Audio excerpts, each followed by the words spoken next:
Hold the thought.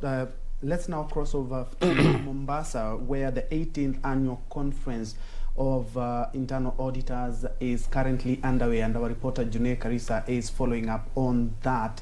Juney, if you can hear me, kindly update us.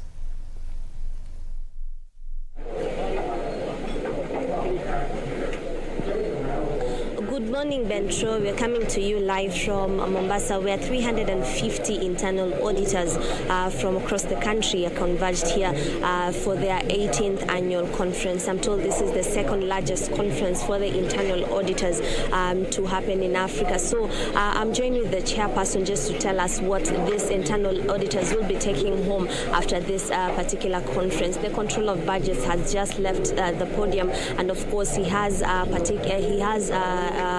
taken a message of urging them to observe integrity and uphold integrity in their line of work. I'm joining the chairperson just to tell us some of the loopholes probably that exist in some of the system and what they can go home with after all the guest speakers have spoken today. Karibu sana.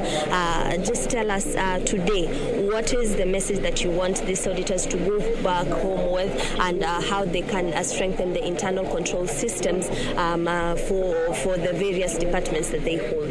Okay, thank you very much. My name is David Wagasha, the chairman of the Internal Audit Institute of Internal Auditors Kenya chapter. Internal Auditors is a global, IA Global is a global chapter, and I'm the chairman of the Institute of Internal Audit. We are hosting our 18th annual conference, and we have one of the largest congregation of internal auditors outside of South Africa. And the key message is to ensure that we're trying to ensure that our auditors have agility and resilience in what we do, given the current COVID times. And how do we achieve that? We continue to strengthen the internal audit. That's why we are holding this conference. We have great speakers today. One of the roles of the internal auditors is to ensure that governance, that's a board and management and even within government, risk, we mitigate the risk and we ensure that it's proper compliance. As far as issues in the country are concerned, there are three lines of defense. The first one is management, the second one is compliance, the third one is internal audit. So internal auditors' role is to ensure that they prevent and detect fraud, and to ensure that we safeguard the assets of our organizations. Which organizations are these? We're talking about the national government, county government, and the private sector governments. So one of the things that we are actually working towards now is, since this is our 18th conference, we're actually now 18 years old. We're looking for an ID. This ID card is a bill. So we're working with key stakeholders within the government to ensure that we get a bill to strengthen the internal auditors and make sure that the internal auditor is placed in the right position so that the internal auditor can be able to give proper oversight and add value to the organization. What do I mean by this? For instance, if you look at a company, if the internal auditor is a senior management, then they are able to oversight, and they're able to review controls, governance issues, risk issues, and compliance issues, and report to management and to the board. So these issues we see about corruption and fraud, we're able to prevent them. Rather than waiting for them to happen and then we complain, internal auditors, once the internal audit function is strengthened, we're able to prevent the issues of mismanagement of funds and assets and even fraud. So we're able to prevent, and then we're also able to detect in good time. Then we avoid a lot of losses. Statistically, where does the internal auditor lie in terms of corruption? Is he the first person to cause it, to propel it, or where does he lie? In terms of corruption and fraud, the internal auditor is a third line of defense. We have something called three lines of defense. The first line of defense is the executive. The executive includes the executive both in management, in private sector and public sector. The second line of defense includes the compliance managers and risk managers. Then the third line of defense is the auditor. So the auditor is the third line of defense, given the positioning and the power. The person who is supposed to prevent fraud and corruption is actually the executive, because they're the ones. A good example is who signs the check when you're paying out for something. It's executive and finance and all that, but the auditor comes in after the fact. So once we strengthen the internal audit position, then we ensure that the auditor is involved through the process to ensure that we safeguard our assets. So the auditor is on the third line of defense. The first one, as I've said, is executive. The second one is compliance departments, and the third one is the auditors. Okay, where are we as a country? Are we doing good? Are we doing bad in terms of corruption?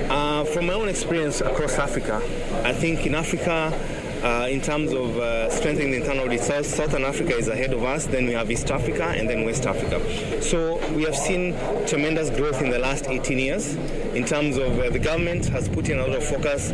For instance, this conference, we have significant government participation, which clearly shows that the government is keen on trying to ensure that they strengthen the internal audit in the fight against corruption and fraud and against ensuring we safeguard our assets.